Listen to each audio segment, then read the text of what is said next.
नमस्कार, आदर्श न्यूज़ 24 में आपका स्वागत है। साहिबगंज झारखंड महादेवगंज गंगा नदी में मिली अमेरिकन मछली, मछुआरों में मचा हड़कंप। साहिबगंज मछली जल की रानी है, यही बचपन से सुनते आ रहे हैं। कई लोग घर में एक्वेरियम में मछली को देखना पसंद करते हैं, वहीं मछुआरे अपने जाल में मछली को फंसाने के लिए कई तरह के तरीके अपनाते हैं। लेकिन एक ऐसी मछली जिसको जाल में देखते ही भारतीय मछुआरे डर जाते हैं। कुछ समय पहले यूपी के बनारसी, मध्य प्रदेश और बिहार में भी एक ऐसी मछली मिली थी जिसको देखकर न केवल मछुआरे ही डरे थे बल्कि दूसरे लोग भी परेशान हो गए थे। इसको सकर माउथ कैटफिश कहते हैं। अब सकर माउथ कैटफिश झारखंड के साहिबगंज में मिली है। दरअसल शुक्रवार अहले सुबह महादेवगंज स्थित गंगा नदी में जाल से मछली मारने के क्रम में मछुआरों को यह खतरनाक लेकिन कीमती मछली हाथ लगी। इसका वजन 2 से 2.5 किलो बताया जा रहा है। यह मछली आसपास के लिए चर्चा का विषय बना हुआ है। मछली को वन विभाग की टीम द्वारा लाया गया। यह मछली भारत से हजारों किलोमीटर दूर दक्षिण अफ्रीका के अमेजन नदी में पाई जाती है। एक्सपर्ट का मानना है कि भारत के नदियों में इन मछलियों का मिलना ठीक नहीं है। इस मछली की 4 आँखें होती है, साथ ही इसमें एरोप्लेन के आकार के पंख दिखाई पड़ते हैं। जानकारों का कहना है कि यह मछली पूरी तरह से मांसाहारी होती है। नदी में इस मछली के पहुंचने का मतलब होता है कि यह दूसरे जीव जंतुओं के लिए खतरा पैदा कर देगी, क्योंकि यह मछली मांसाहारी होती है और दूसरे जीव जंतुओं को खाकर यह जीवित रहती है। ये कई रंगों में मिलते हैं। इंटरनेशनल मार्केट में इस मछली की कीमत बहुत ज़्यादा होती है, हालांकि लोग इसे खाना पसंद नहीं करते हैं। फिलहाल डीएफओ की अगुवाई में वन विभाग की टीम इस विस्तृत जांच पड़ताल कर रही है। वहीं जेडएसआई की टीम भी मछली की जांच के लिए पहुंच रही है। टीम ने गंगा नदी में ऐसी मछली का मिलना खतरनाक बताया, कहा कि यह जलीय पर्यावरण के लिए पूरी तरह से खतरनाक है। आपको बता दें कि महादेवगंज गोड़ीटोला के मछुआरे चमरू सिंह, डोमन सिंह, निर्मल सिंह, उत्तम सिंह, मनीष सिंह, गुड्डू सिंह, मिट्ठू सिंह, अजय सिंह, ये सभी दुर्लभ प्रजाति की मछली मिलते ही इसकी सूचना वन विभाग को दी है। मौके पर वन विभाग की टीम मछली को सुरक्षित अपने साथ ले गई।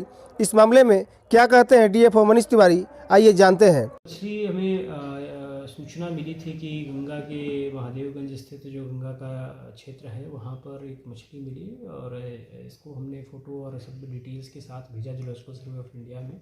और वहाँ से जो उनके साइंटिस्ट हैं उन्होंने बताया कि ये सकर माउथ कैटफिश है, जो कि मूलतः साउथ अमेरिका में पाए जाते हैं, परंतु लोग एक्वेरियम या फिर वैसी चीज़ों में रखने के लिए इसे इंपोर्ट करते हैं और जब ये बड़ी हो गई तो इसको लोग प्रोबेबली कि इसको छोड़ दिए हों। ये एक इन्वेजिव मछली है जो कि यहाँ के पानी में नहीं पाया जाता है और ना ही यहाँ के पानी के लिए उपयुक्त है। ये इन्वेजिव कैटफिश पूरे इकोसिस्टम को ख़राब कर देता है। वहाँ पे जो वनस्पति हैं और छोटे छोटे मछलियाँ हैं उनको नुकसान पहुँचाता है, उनको खा जाता है। इसको खाने वाला बहुत कम मछली इनफैक्ट नहीं के बराबर है, इसलिए ये तेज़ी से बढ़ता भी है और जो छोटे छोटे मछलियों हैं उनको बहुत तेज़ी से नुकसान पहुंचाता है, जिससे कि जो मछुआरे हैं उनके लाइवलीहुड पे भी असर पड़ेगा। तो हम लोग पहला चीज़ है कि इसे गंगा से निकाल लिए हैं और गंगा से बाहर कर दिए हैं। इस तरह की मछलियों को हम लोग जागरूकता फैला रहे हैं मछुआरों के बीच में। अपने जो हमारे डॉल्फिन मित्र हैं, गंगा प्रहरी हैं, तो इनके बीच में हम जागरूकता फैला रहे हैं कि इस तरह की मछली जहाँ पर भी अगर दिखे गंगा में तो उसे तुरंत बाहर निकाल लें और गंगा के इकोसिस्टम से इसे दूर कर दें, ताकि जो हमारे नॉर्मल जो मछलियाँ हैं जो कि गंगा के लोकल स्पीसीज़ हैं उन्हें किसी भी तरह का कोई खतरा ना हो और मछुआरों के लाइवलीहुड में भी कोई असर ना पड़े। जलीय जीव पर इसका क्या असर और नेगेटिव असर जो आपने बताया, तो किस प्रकार से नकारात्मक असर? ये जो सकर माउथ कैटफिश है, पहला चीज़ है कि इस जल का, इस गंगा का ये प्राणी है नहीं। दूसरी चीज़ है कि इसको यहाँ पर खाने वाले मछली भी नहीं है, क्योंकि आप देखे होंगे कि ये बहुत ही कटीला है और कैटफिश मंगर मछली की प्रजाति का है, तो इसको खाने वाला भी नहीं है, तो इसलिए ये बहुत तेज़ी से फैलेगा। तीसरा चीज़ है कि ये यहाँ पर जो नदी में फाइटोप्लैंक्टन्स और वो सब होते हैं उनको, चूँकि इनकी संख्या को कंट्रोल करने वाला कोई नहीं है तो उसको भी नुकसान पहुँचाएगा। और गंगा में जितनी जो मछलियाँ हैं, छोटी छोटी मछलियाँ हैं, उसको ये खा जाएगा। और सबसे बड़ी बात, जैसा मैंने कहा कि इसके पॉपुलेशन को कंट्रोल करने वाली मछलियाँ नहीं हैं गंगा में, जो कि इस तरह के कटीले मांगर मछली को खाएं, ऐसी मछलियाँ गंगा में नहीं हैं। तो ये बहुत तेज़ी से फैल सकते हैं और जो बाकी मछलियों हैं उनको नुकसान पहुंचाएंगे।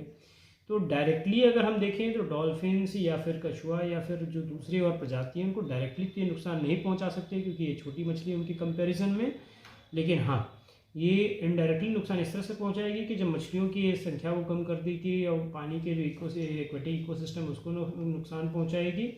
तो इनडायरेक्टली हमारे डॉल्फिन्स और अन्य जो जलीय जीव हैं, चाहे वो ऊदबिलाव हों या फिशिंग कैट हों, उनको भी नुकसान ज़रूर पहुंचाएगी।